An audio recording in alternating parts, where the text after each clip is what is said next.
Hello, guys. Welcome to Civil Staff Teaching Exams. My name is Hitesh and we are continuing our foundation series. और foundation series का आज का जो हमारा topic है वो रहने वाला है replication initiation in case of eukaryotes. देखिए, पिछली वीडियो में हमने जाना कि रेप्लिकेशन इनिशिएशन जो है वो प्रोकैरियोट्स में कैसे होती है। तो अब प्रोकैरियोट्स के बाद यूकैरियोट्स जो कि आपको पता ही है कि उनके अंदर आपके पास न्यूक्लियस होगा और ये आपके जो यूकैरियोट्स होते हैं they are more complex as compare to the prokaryotes. लेकिन बेसिक्स यहाँ पे भी सेम रहेंगे।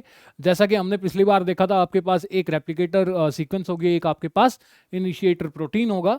तो वो सब चीज़ें यहाँ सेम रहने वाली हैं, बट इसके साथ साथ जो प्रोटीन्स इन्वॉल्व हैं आपके रेप्लिकेशन में वो और भी ज़्यादा बढ़ जाएंगे, क्योंकि यूकैरियोट्स जो है एक कॉम्प्लेक्स सिस्टम है। तो यहाँ पे आइए शुरू करते हैं। तो सबसे पहले देखिए replication initiation in case of eukaryotes. और जैसा कि मैंने बताया, अगेन हमने प्रोकैरियोट्स के केस में भी देखा था कि आपको इसके लिए आप रेप्लिकॉन मॉडल का यूज करते हैं, और रेप्लिकॉन मॉडल में दो चीजें आपको देखने को मिलेंगी। एक तो आपको चाहिएगा रेप्लिकेटर और एक आपको चाहिएगा इनिशिएटर। ठीक है, तो देखिए अगेन मैं एक बार रिवाइज करा देता हूं। रेप्लिकेटर क्या है? रेप्लिकेटर एक आपकी सिस एक्टिंग डीएनए सीक्वेंस है, ठीक है, जहां जिसके ऊपर से यू कैन से जो अकेली you can say DNA replication को इनिशिएट कर सकती है। तो अगर रेप्लिकेटर की बात करें तो यूकैरियोट्स के रेप्लिकेटर जो हैं उनमें भी ये देखिए, जैसे रेप्लिकेटर के यूकैरियोट्स में भी दो ही डोमेन मिलते हैं। प्रोकैरियोट्स में भी जैसे थे आपको एटी रिच रीजन देखने को मिलेगा और उसके साथ साथ बाइंडिंग साइट देखने को मिलेगी। तो यहाँ पे आपके पास है सैक्रोमाइसिस सर्विशिया, जो कि सबसे मैं कहूँगा कि लीस्ट कॉम्प्लेक्स आपको यूकैरियोट यही मिल सकते हैं। सैक्रोमाइसिस सर्विशिया के केस में अगर आप देखें तो आपके पास यहाँ पे बाइंडिंग साइट फॉर इनिशिएटर भी है और एटी रिच रीजन भी है। यहाँ पे जो आपके पास ए और बी वन डोमेन है, जो ए और बी वन डोमेन है आपके पास, वो आपका फंक्शन करता है the binding site for initiator. Initiator क्या है आपका? इनिशिएटर एक प्रोटीन होता है जो आपकी डीएनए सीक्वेंस पे बाइंड करता है। इनिशिएटर प्रोटीन जो है ये इकलौता ऐसा प्रोटीन है जो डीएनए रेप्लिकेशन में सीक्वेंस स्पेसिफिक तरीके से बाइंडिंग करता है डीएनए के साथ। ठीक है, इकलौता कैसा प्रोटीन है जो सीक्वेंस स्पेसिफिक है। बाकी जितने भी प्रोटीन आपके डीएनए रेप्लिकेशन में आपको देखने को मिलेंगे उनमें से कोई भी जो है सीक्वेंस स्पेसिफिक नहीं होता, सिवाय आपके इनिशिएटर प्रोटीन पे। जो आपका इनिशिएटर प्रोटीन है ये सिर्फ एक ही सीक्वेंस पे आपके साथ बाइंड करेगा। वो कौन सा है? उसको हम कहते हैं the replicator sequence. Replicator sequence के दो पार्ट होते हैं, हमें पता है। बाइंडिंग साइट होती है आपकी, जहां पे आपका इनिशिएटर प्रोटीन जो है बाइंड करेगा, और दूसरी होती है eighty rich region. Eighty rich region जो है, देखिए सिंपल सी बात है, ये इजी टू अनवाइंड होता है। इसको अनवाइंड करना जो है आसान होता है एज कंपेयर टू, देखिए अगर आपके पास एक डीएनए है जिसमें जीसी कंटेंट ज्यादा है, तो जीसी कंटेंट अगर ज्यादा है तो हमें पता है जी और सी, ग्वेनाइन और साइटोसिन के बीच में 3 हाइड्रोजन बॉन्डिंग होती है, जबकि एडेनाइन और थाइमिन के केस में आपके पास सिर्फ 2 हाइड्रोजन बॉन्ड होते हैं यहाँ पे। तो ऑब्वियसली इनको तोड़ने के लिए आपको ज्यादा एनर्जी लगानी पड़ेगी as compare to this. In fact अगर एक डीएनए जिसके अंदर जीसी कंटेंट ज्यादा है, अगर जीसी कंटेंट ज्यादा है तो उसका जो डीएनए का मेल्टिंग पॉइंट होता है वो भी ज्यादा होता है एज कंपेयर टू डीएनए जिसका एटी कंटेंट ज्यादा हो। तो इसीलिए आपका जो यहां पे अगर आप देख भी सकते हैं, जो आपका एटी रिच रीजन है वो इजी टू अनवाइंड इसलिए है क्योंकि उसके अंदर एटी कंटेंट जो है वो ज्यादा है। तो यहां पे आपके पास अगेन दो देखने को मिलेंगे। ठीक है, ये हो गया आपका रेप्लिकेटर, और रेप्लिकेटर में हम एग्जांपल लेके चल रहे हैं आपका सैक्रोमाइसिस सर्विशिया का। इसके बाद अगर मैं बात करूं इनिशिएटर प्रोटीन की, सो जो इनिशिएटर यहां पे आपको यूकैरियोट्स के केस में यूजुअली देखने को मिलता है उसको बोला जाता है ORC। ORC stands for origin recognition complex. It stands for origin recognition complex. मतलब कि ऐसा कॉम्प्लेक्स, क्योंकि अगेन मैंने बताया था आपको कि इनिशिएटर प्रोटीन कोई एक प्रोटीन नहीं होता है। इनिशिएटर जस्ट एक टर्म है उन प्रोटीन्स के लिए जो रेप्लिकेटर सीक्वेंस में बाइंड करके रेप्लिकेशन की इनिशिएशन करवाते हैं। तो ओआरसी में बहुत सारे प्रोटीन्स होते हैं। ओरिजिन रिकॉग्निशन कॉम्प्लेक्स है आपका, ये बाइंड कहां करेगा? ये बाइंड करेगा आपका बाइंडिंग साइट फॉर इनिशिएटर पे। अगर आप यहां पे देखें, ये रेप्लिकेटर है सैक्रोमाइसिस सर्विशिया का, काफी छोटा है अगर बैक्टीरिया से कंपेयर करें। ई कोलाई के केस में ये जो है, ई कोलाई के केस में आपका लगभग 245 बेस पेयर का था। ठीक है, लेकिन यहां पे ये जो है 100 बेस पेयर का। ये यहां पे आपका जो ये B2 है, ये है आपका 80 रिच सो डीएनए की अनवाइंडिंग कहां पे होगी? आपकी B2 पे होगी, और जो आपके A और B1 है ये आपके क्या है? ये हैं आपके बाइंडिंग साइट्स।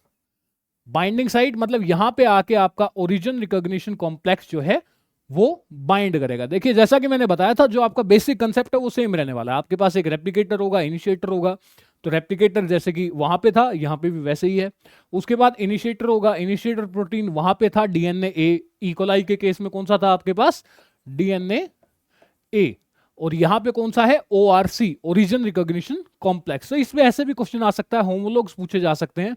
फॉर एग्जांपल अगर मैं आपसे पूछूं कि ओआरसी का होमोलॉग क्या है, तो आपको पता होना चाहिए कि ओआरसी जो है यूकैरियोट में एज ए इनिशिएटर प्रोटीन जो है फंक्शन कर रहा है। तो ओआरसी का होमोलॉग प्रोकैरियोट में क्या होगा? डीएनए ए। उसी तरीके से अगर आपको याद हो तो बैक्टीरिया के केस में हमने पढ़ा था 13 मर साइट्स। ठीक है, हमने दो तरह के रिपीट्स देखे थे। 13 मर रिपीट्स थे आपके पास और 9 मर रिपीट्स थे। ये जो थे आपके, इनके होमोलॉग्स हैं एक तरह से, और ये जो है यहां पे ऐसे, ये 80 रिच रीजन था वहां पे, और ये बाइंडिंग साइट थी। तो ऐसे आपको पता होना चाहिए, ऐसे भी कंपैरिजन की जा सकती है। सो आई होप कि आपको स्टार्टिंग वाला जो रेप्लिकॉन मॉडल है वो यहाँ पे भी सेम ही है। इसके बाद जो आपका यूकैरियोटिक रेप्लिकेशन इनिशिएशन है, ये थोड़ी सी कॉम्प्लेक्स है। बैक्टीरिया का हमें पता है कि बैक्टीरिया का डीएनए जो है वो आपका सर्कुलर होता है, और यूजुअली इतना बड़ा भी नहीं होता। पहली बात तो स्मॉल साइज है, इतना बड़ा नहीं होता, क्योंकि प्रोकैरियोट जो है वो काफी यू कैन से इतने कॉम्प्लेक्स ऑर्गेनिज्म नहीं है अगर हम कंपेयर करें यूकैरियोट से। तो स्मॉल है, दूसरी बात सर्कुलर है। ठीक है, तो यहां पे आपके पास आमतौर पे एक ओरी होता है, ओरिजिन ऑफ रेप्लिकेशन होता है, वहां से आपकी रेप्लिकेशन जो है दोनों तरफ ऐसे चलती है, और सिंपल है काफी। आपके पास दो डीएनए बन जाएंगे जो इस तरीके से कैटेनेटेड होंगे। इस चीज को क्या बोलते हैं हम? इस चीज को बोलेंगे कैटेनेशन। ओके, सो बैक्टीरिया के केस में ऐसा होगा। इसके बाद यहां पे टोपोआइसोमरेज आएगा जो इनको अलग कर देगा। ठीक है, तो देखिए काफी सिंपल है इसके केस में तो, क्योंकि एक ही है। अगर आप यहां पे एक ही ओरिजिन है रेप्लिकेशन का, और एक ही बार यहां पे रेप्लिकेशन हो रही है। लेकिन अगर हम बात करें यूकैरियोट्स के केस में, तो हमारा जो है ये हमारा एक नॉर्मल क्रोमोसोम है। ठीक है, हमारे अंदर अगर ह्यूमंस की बात की जाए तो हमारे अंदर 23 पेयर्स ऑफ क्रोमोसोम होते हैं, जिसमें से 22 पेयर जो है वो ऑटोसोम्स होते हैं आपके। एक पेयर जो है वो आपका सेक्स क्रोमोसोम होता है। तो हमारा डीएनए जो है वो बहुत ही लार्ज है, मतलब वास्ट है, इतना बड़ा है कि उसको रेप्लिकेशन करने में बहुत टाइम लग जाता है। इनफैक्ट सेल साइकिल में जब जो डीएनए रेप्लिकेशन है आपकी वो होती है एस फेज के अंदर। तो एस फेज के अंदर आपको 7 घंटे लगते हैं पूरे डीएनए की कॉपी करने में। तो यहां पे दिक्कत ये है कि यहां पे जो ओरिजिन है रेप्लिकेशन के, वो एक से ज्यादा होते हैं। वो एक से ज्यादा होते हैं। प्रोकैरियोट्स के केस में तो सिंपल था, आपके पास एक ही है, वही पूरे डीएनए की आपकी सर्कुलर डीएनए की कॉपी कर देता है। लेकिन यहां पे तो लीनियर है ना हमारे पास। अब अगर हम एक कहीं पॉइंट से शुरू करें तो बहुत टाइम लग जाएगा, क्योंकि हमारा जो यू कैन से जीनोम है बहुत ही बड़ा है। इसलिए यहां पे हर क्रोमोसोम पे आपको मल्टीपल रेप्लिकेटर्स मिलेंगे। ठीक है, क्या मिलेंगे आपको देखने के लिए? मल्टीपल रेप्लिकेटर्स। तो मल्टीपल रेप्लिकेटर जैसे कि आप यहां पे देख सकते हैं, मल्टीपल रेप्लिकेटर मिलते हैं आपको, और दो रेप्लिकेटर्स के बीच में लगभग 30 केबी की जगह होती है। कितनी जगह होगी आपकी? 30 किलो बेस पेयर की, मतलब कि लगभग 30,000 बेस पेयर के बाद दूसरा रेप्लिकेटर आपको देखने को मिलेगा। अब मैं जब पढ़ता था डीएनए रेप्लिकेशन, मैंने पहली बार पढ़ी थी, तो मुझे हमेशा एक चीज जो है वो यू कैन से मेरे दिमाग में हमेशा घूमती रहती थी कि जो आपकी ये डीएनए आपका जो सेल है उसको ये कैसे पता लगता है कि, मतलब वो ये कंफर्म कैसे करेगा कि पूरे डीएनए की कॉपी जो है एक बार हुई है? क्योंकि देखिए बड़ी दिक्कत वाली बात है, अगर डीएनए की रेप्लिकेशन जो है एक से कम बार होगी तो आपका डीएनए पूरी तरह से कॉपी हो नहीं पाएगा। तो आपकी जो डॉटर सेल्स हैं, जो पेरेंट सेल डिवाइड करके डॉटर सेल्स बनाने वाला है, उसके अंदर कंप्लीट डीएनए जाएगा नहीं, जिसकी वजह से उसके अंदर फंक्शनल इश्यूज आ जाएंगे। तो इस चीज को ध्यान रखना है कि एक बार हो और एक ही बार हो, क्योंकि सोचिए एक से ज्यादा बार अगर होती है तो डीएनए आपका वहां पे कौन सा केस आ जाएगा आपका? उसको बोलेंगे हम डीएनए एम्प्लीफिकेशन। तो इन दोनों चीजों से हमें, ये दोनों चीजों से बचना होता है सेल को। तो सेल ये चीज कंफर्म कैसे करती है? DNA amplification. तो हमें दोनों केस से बचना है। हमें डीएनए की रेप्लिकेशन जो है एक बार करानी है और सिर्फ एक बार करानी है। तो इस चीज को बोला जाता है the once and only once rule. ठीक है, जो हमारा लीनियर डीएनए है, क्योंकि मल्टीपल रेप्लिकेटर्स हैं। अब इमेजिन कीजिए, लगा लीजिए एक बार यहां पे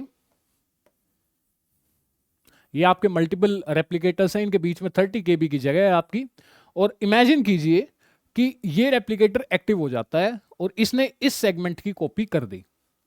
उसके बाद ये रेप्लिकेटर एक्टिव हो जाता है और इसने इस सेगमेंट की कॉपी कर दी। तो यहां पे दोनों, यहां पे डबल कॉपी हो जाएगी। तो इस चीज को हमें, इस चीज से हमें बचना है। हमें डीएनए एम्प्लीफिकेशन नहीं करनी, जीन एम्प्लीफिकेशन हमें नहीं करना। हमें हर रेप्लिकेटर को सिर्फ एक बार ही एक्टिवेट करना है।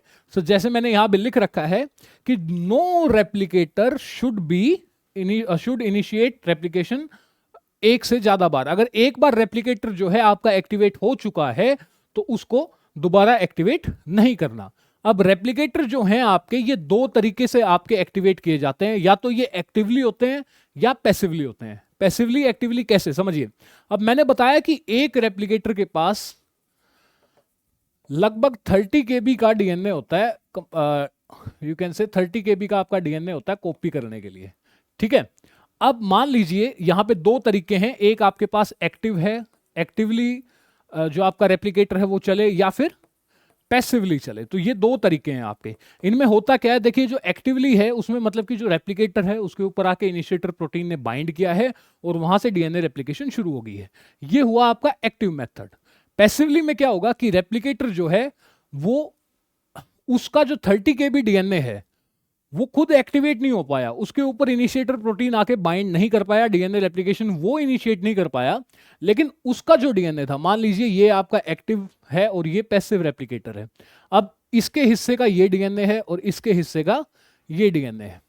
तो यहां पे होगा क्या कि लगा लीजिए ये पैसिव रह जाता है, तो जो आसपास वाले, जो आपके नेबरिंग है, जो आपके साइड में प्रेजेंट जो एक्टिव रेप्लिकेटर्स हैं, वो क्या करते हैं, इसके डीएनए की भी कॉपी कर देते हैं। तो इसको हम बोलेंगे जो रेप्लिकेटर है आपका वो पैसिव है। तो पैसिव हो या एक्टिव हो, लेकिन रेप्लिकेटर एक से ज्यादा बार जो है एक्टिवेट नहीं होना चाहिए। तो इस चीज का ध्यान रखना बहुत ही जरूरी है, और यही चीज इंश्योर करती है आपका once and only once rule. क्योंकि अगर देखिए, अब हम देखते हैं कि मैंने जो बताया आपको कि डीएनए की, अगर हमारा लीनियर डीएनए जो है इसकी कॉपी एक से ज्यादा बार हो जाए तो क्या दिक्कत आएगी, और एक से कम बार होगी तो क्या दिक्कत आएगी। तो जैसा कि आप यहां देख रहे हैं, अब हम करने जा रहे हैं consequences if you don't follow the once and only once rule. ठीक है, क्या होगा कि अगर आप once and only once rule को फॉलो ना करें। तो जैसा कि आप देख रहे हैं, मैंने यहां पे एग्जांपल के लिए क्रोमोसोम लिया है। क्रोमोसोम आपका क्या है, इसके ऊपर आपका सारा डीएनए जो है वो कंडेंस्ड है। ठीक है, कंडेंस्ड डीएनए प्लस आपके जो हिस्टोन प्रोटीन्स हैं उनके साथ मिलके ये बना हुआ है आपका एक क्रोमोसोम है। और ये जो है, अगर आप ध्यान दें तो ये एस फेज, अभी एस फेज आया नहीं है, क्योंकि जब डीएनए की रेप्लिकेशन होती है ना, जब आपके डीएनए की जो है रेप्लिकेशन होगी तो यहां पे आपके पास दो क्रोमेटिड्स ऐसी और आ जाएंगी, कुछ इस तरीके का। आपका ये आपने देखा होगा, इनको बोलते हैं मेटाफेजिक क्रोमोसोम्स। इनको क्या बोलते हैं, मेटाफेजिक क्रोमोसोम, क्योंकि इसके अंदर ये जो है आपकी क्रोमेटिड्स जो है दो हो जाती हैं, सिस्टर क्रोमेटिड्स बोलते हैं इनको। ये डीएनए रेप्लिकेशन के बाद होती है। क्रोमोसोम डीएनए रेप्लिकेशन के बाद ऐसा होगा, अगर डीएनए रेप्लिकेशन नहीं हुई है तो नॉर्मल रहेगा, जैसा कि यहां पे अभी है। ठीक है, तो इस चीज का ध्यान रखिएगा कि अभी ये रेप्लिकेशन हुई नहीं है। तो हम दोनों केसेस देखेंगे। एक में हम देखेंगे कि डीएनए रेप्लिकेशन कम हुई है, ठीक है, अनरेप्लिकेटेड डीएनए जिसको हम बोलते हैं। यहां पे हम केस लेंगे आपका अनरेप्लिकेटेड डीएनए का। और यहां पे हम दूसरा केस जो हम स्टडी करेंगे वो होगा कि एक से, मतलब you can say multiple times activation हो गया या मल्टीपल रेप्लिकेशन। तो इन दोनों केसेस में हम देखेंगे कि क्या क्या हो सकता है और ये कैसे सेल के लिए, जो आपकी आने वाली सेल है उसके लिए कैसे खतरनाक हो सकता है। तो सबसे पहले हम केस देखते हैं, अगर डीएनए का कोई सेगमेंट अनरेप्लिकेटेड रह जाए, मतलब कि लगा लीजिए ये वाला जो सेगमेंट है आपके डीएनए का, यहां पे आपके पास रेप्लिकेटर अवेलेबल है। ठीक है, अब ये रेप्लिकेटर एक्टिवेट ही नहीं हुआ। ठीक है, ये रेप्लिकेटर जो है एक्टिवेट ही नहीं हुआ, ना एक्टिवली ना पैसिवली, और इसके साथ साथ यहां वाला भी नहीं हुआ। ये दो तीन रेप्लिकेटर जो है इकट्ठे ही एक्टिवेट नहीं हुए। तो कुल मिला के होगा क्या कि ये वाला जो आपका सेगमेंट है ना, इसकी डीएनए, इसके अंदर जो डीएनए है उसकी रेप्लिकेशन होगी नहीं। अगर इस यहां वाले डीएनए की रेप्लिकेशन नहीं होती है, बाकी सारे की हो जाएगी, तो सिनेरियो आपके पास कुछ ऐसा बनेगा जैसा कि आप यहां पे देख सकते हैं। तो यहां पे देखिए, जो अनरेप्लिकेटेड डीएनए आपका रहेगा, वहां पे दोनों क्रोमेटिड्स जो हैं वो जुड़ी हुई हैं, वहां पे कुछ इस तरीके का सिनेरियो आपको देखने को मिलेगा। ठीक है, क्योंकि देखिए ऑब्वियसली मैंने आपको अभी समझाया था, अब इसकी कॉपी होगी तो ये बन जाएगा, इस वाले की कॉपी होगी तो ये अलग हो जाएगा, लेकिन इसकी कॉपी नहीं हुई तो कुछ इस तरीके की सिचुएशन आ जाएगी जो कि सेल के लिए बिल्कुल भी अच्छी यहां पे नहीं है। तो उसी का यहां पे रिप्रेजेंटेशन जो है हमने यहां पे दिखाई है। तो यहां पे आप देख सकते हैं, जहां आपकी दोनों क्रोमेटिड्स जुड़ी हुई हैं वहां पे आपका डीएनए जो है वो अनरेप्लिकेटेड है। और अगर उसको डिटेल में देखें तो वहां पे एट लास्ट ऐसा सिनेरियो देखने को मिलेगा। देखिए यहां पे 2 डीएनए हैं और यहां पे 1 है और यहां फिर से 2 हैं।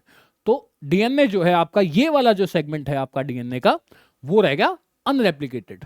ओके, तो इसकी वजह से होगा क्या, देखिए अभी तो कोई दिक्कत नहीं है, अभी तो बिंदास है, लेकिन जब आपकी सेल साइकिल जो है मेटाफेज से एनाफेज में जाएगी, हमें पता है कि मेटाफेज में आपकी प्लेट बनती है, एनाफेज में आपके जो स्पिंडल्स हैं वो खींचते हैं आपके क्रोमोसोम्स को, जिसकी वजह से उनकी शेप आती है क्रोमोसोम्स की, डेजिग्नेटेड शेप जिनको बोला जाता है। और यहां पे देखिए, अब जैसे कि क्रोमोसोम सेग्रीगेशन होने चली, एनाफेज ने यहां पे इनको खींचा जा रहा है, ठीक है, आपके सेंट्रोमियर काइनेटोकोर से जो आपके स्पिंडल अटैच हैं वो उनको दोनों तरफ खींच रहे हैं।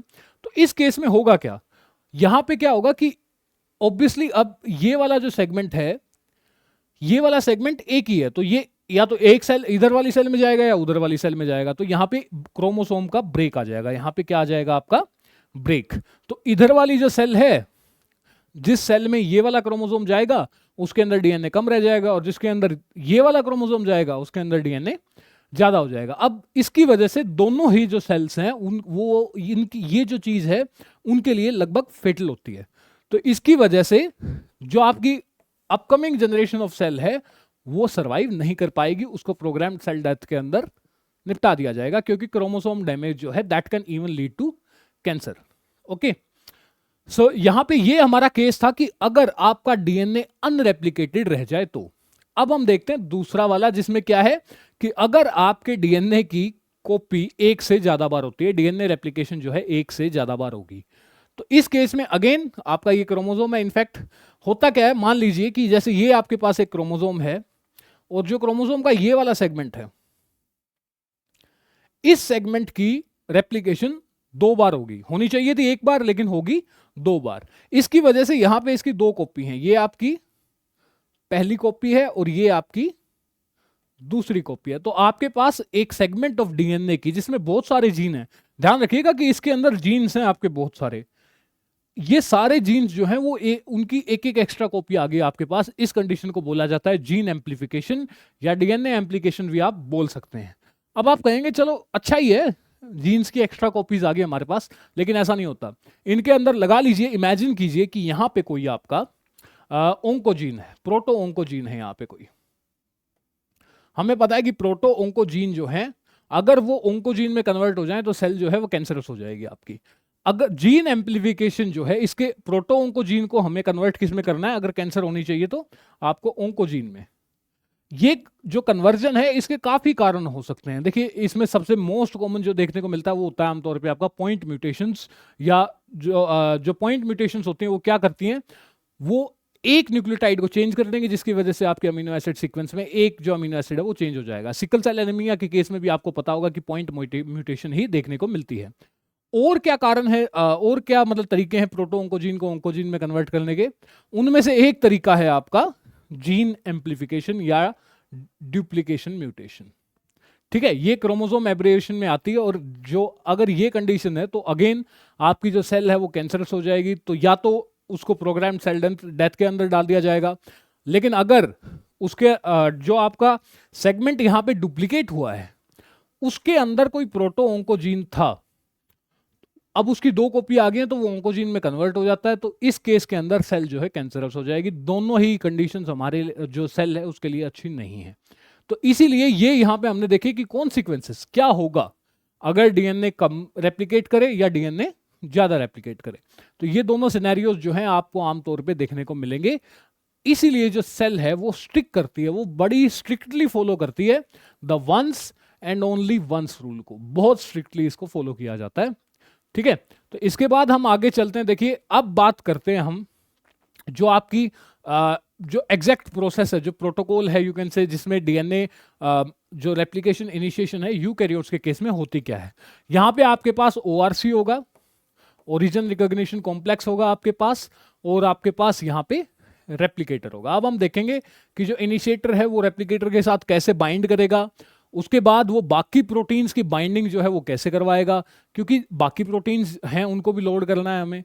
तो आइए इसकी तरफ चलते हैं। इसके अंदर हमारे पास बहुत सारे स्टेप हैं। प्रोकैरियोट्स के साथ अगर मैं कंपेयर करूं ना, तो ये प्रोसेस जो है मच मोर कॉम्प्लेक्स है। सो अगेन यहाँ पे आपके पास ओआरसी है, ओरिजिन रिकॉग्निशन कॉम्प्लेक्स है, जो कि आपका क्या है, जो कि आपका इनिशिएटर प्रोटीन है। उसके बाद वो सबसे पहले हम पहले यहां से स्टेप उठाएंगे, ये हमारा पहला स्टेप है। उसके बाद हम आगे चलेंगे और इसको डायग्रामेटिक वे में भी हम समझेंगे।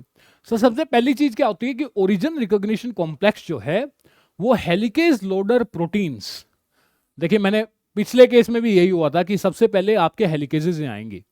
ठीक है, हेलिकेजेस जो आएंगे और हेलिकेजेस को लोड करने वाले प्रोटीन आएंगे। तो यहाँ पे हेलिकेज लोडर होते हैं आपके CDC6 और CDT1। तो जैसा कि आप देख सकते हैं ये है आपका ORC, ओरिजिन रिकॉग्निशन कॉम्प्लेक्स। ये आपका क्या है, this is a initiator protein, और इसके साथ यहाँ पे बाउंड है ATP। अगेन जैसे DNA A की मैंने बताया था कि आपको उसकी भी ATPase एक्टिविटी होती है, ATP हाइड्रोलिसिस करके वो एनर्जी निकालता है। तो यहाँ पे ये रेप्लिकेटर है आपका, रेप्लिकेटर DNA है, यहाँ पे ये बाइंड है। ठीक है, और जैसा कि आप देख सकते हैं ये कॉम्प्लेक्स, ये इसलिए कहा गया है इसको कॉम्प्लेक्स क्योंकि यहाँ एक से ज्यादा प्रोटीन जो है इन्वॉल्व हैं। ORC कॉम्प्लेक्स में कौन कौन से प्रोटीन्स इन्वॉल्व होते हैं वो हम अभी डिस्कस नहीं करेंगे, कुछ ज्यादा डिटेल में हो जाएगा अगेन, क्योंकि हमारी फाउंडेशन सीरीज का नाम ही फाउंडेशन सीरीज है, तो अभी फाउंडेशन पे ही रहते हैं।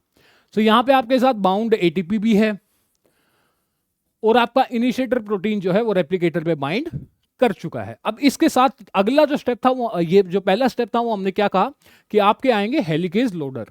तो ये आ गया है आपका पहला हेलिकेज लोडर, कौन सा है, CDC6। CDC6 भी ATP के साथ बाइंड करता है, क्योंकि हेलिकेज की रिंग जो आपको खोलनी होती है उसके बाद ही हेलिकेज की लोडिंग होगी, उसमें भी आपको ATP चाहिए होती है, और ATP यहाँ पे एक तरह से मोलिकुलर स्विचिंग का भी काम कर रही है। तो यहाँ पे आपका CDC6 जो है वो आके यहाँ पे बाइंड कर चुका है, ये आ गया है आपका CDC6 विद ATP। तो जैसे ही CDC6 जो है वो बाइंड करता है, उसके बाद CDT1 हेलिकेज लोडर है जो आपका, वो अकेला नहीं आता, वो हेलिकेज को आपके साथ लेके आता है। तो हेलिकेज है ये, जैसा कि आप देख सकते हैं ये आपका क्या है यहाँ पे, this is the helicase. Helicase eukaryotes के केस में हेलिकेज होता है आपका MCM27 कॉम्प्लेक्स। तो ये है आपका MCM27 कॉम्प्लेक्स और ये है CDT1।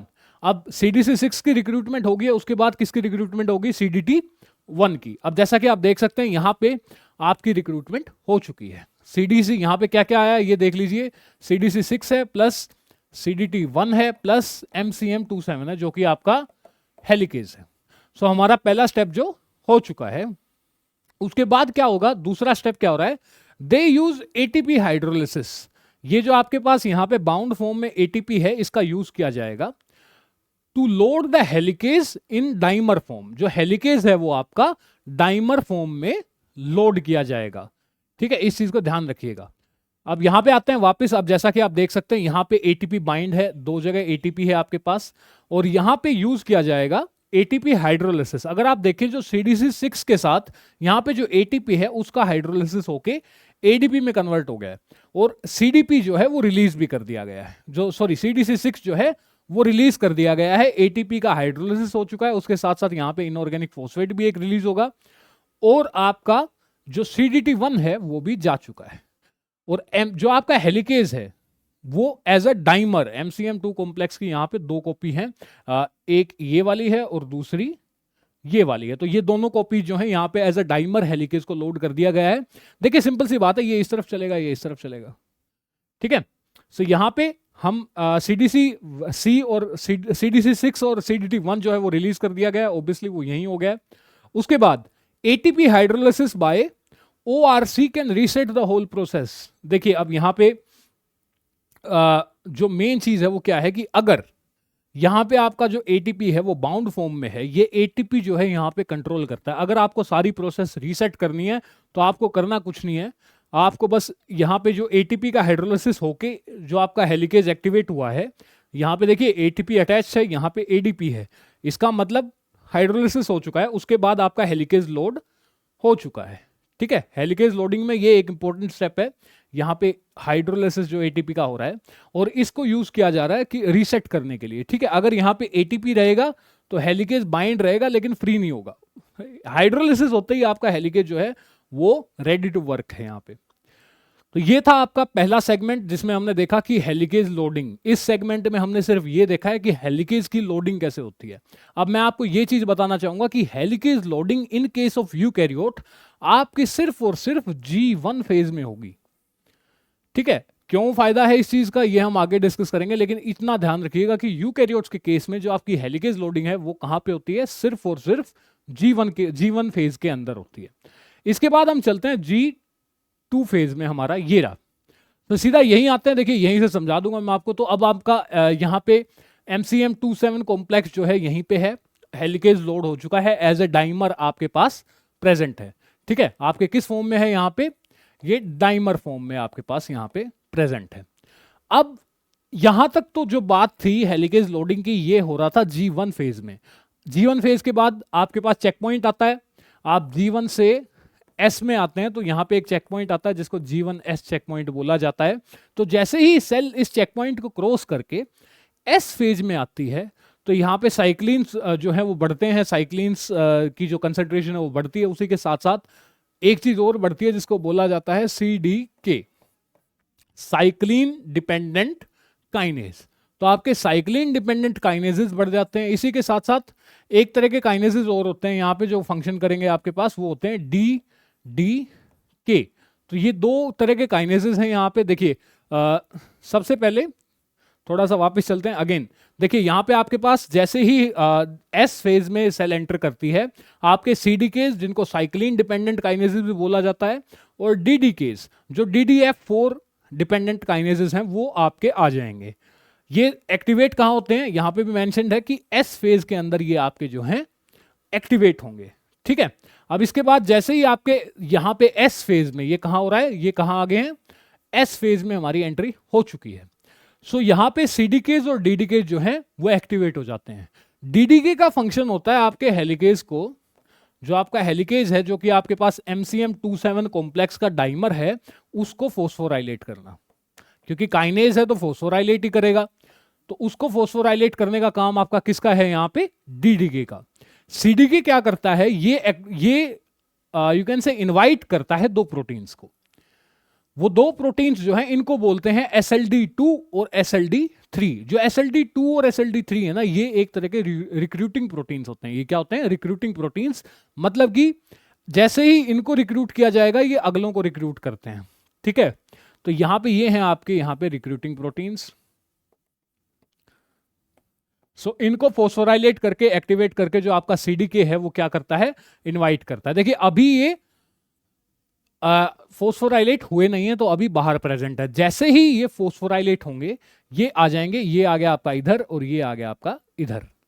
ठीक है, SLD2 और SLD3। SLD2 और SLD3 अपने साथ साथ एक प्रोटीन और लेके आते हैं, उस प्रोटीन का नाम है DPB11।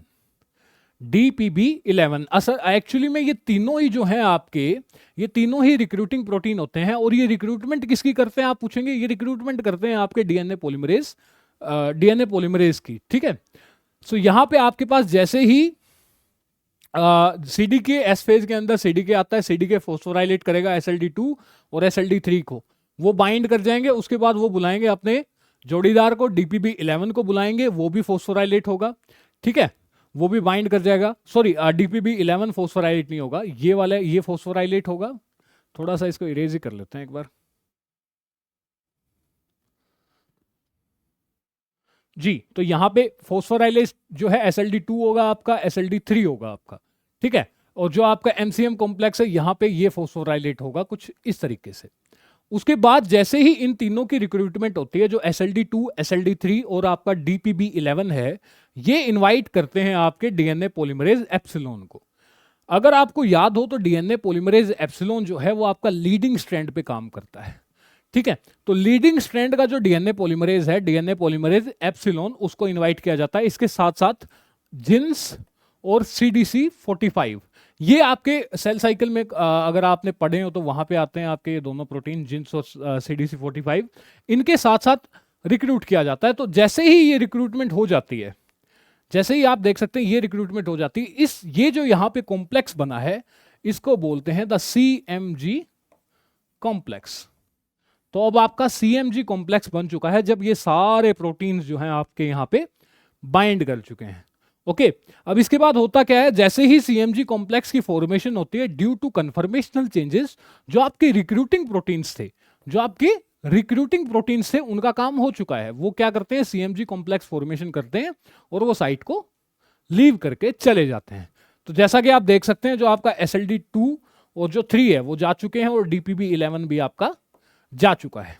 जैसे ही ये रिलीज होते हैं, यहाँ पे आपकी जो हेलिकेजेस हैं वो एक्टिवेट हो जाते हैं और डीएनए अनवाइंडिंग हो जाती है। देखिए, अगर आप ध्यान दें तो डीएनए अनवाइंडिंग यहाँ आके हुई है, वहां पे बहुत पहले हो गई थी। तो डीएनए अनवाइंडिंग जो है आपके CMG कॉम्प्लेक्स बनने के बाद हो रही है यहाँ पे डीएनए की अनवाइंडिंग। और इसके अंदर क्या क्या है, आपके पास हेलिकेज है, डीएनए पॉलीमरेज है, आपके पास जिन्स हैं और आपके पास CDC45 है। CDC45 जो है ये इस तरीके से सारे प्रोटीन जो है यहाँ पे काम करते हैं। उसके बाद हमने लीडिंग स्ट्रैंड का जो डीएनए पॉलीमरेज है उसको तो इनवाइट कर लिया। अब बचता है आपका लैगिंग स्ट्रैंड का जो डीएनए पॉलीमरेज है, वो कौन सा होता है आपका, वो होता है डीएनए पॉलीमरेज डेल्टा। तो इसके बाद आखिरी में डीएनए पॉलीमरेज डेल्टा बुलाया जाता है। लेकिन एक कंडीशन और रहेगी, हमें प्राइमर तो लगे ही नहीं, यहाँ पे प्राइमर सिंथेसिस भी करना है। तो प्राइमर सिंथेसिस के लिए आप कौन सा एंजाइम यूज करेंगे, वो होता है आपका प्राइमेज।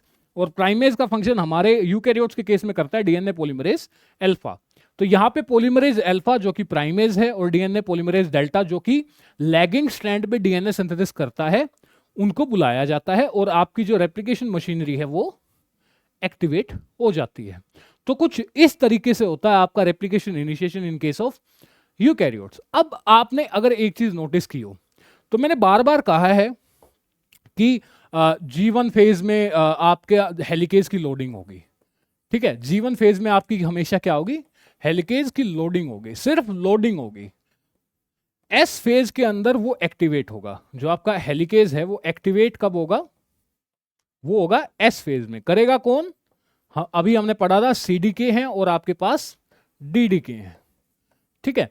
इसका फंक्शन क्या है, जो आपका once and only once rule है ना, उसके लिए ये चीज बहुत ही ज्यादा हेल्पफुल है। आप यहां पे देखिए, आपके पास सेल साइकिल है, आपके पास G1 फेज है, S फेज है, G2 है और M फेज है।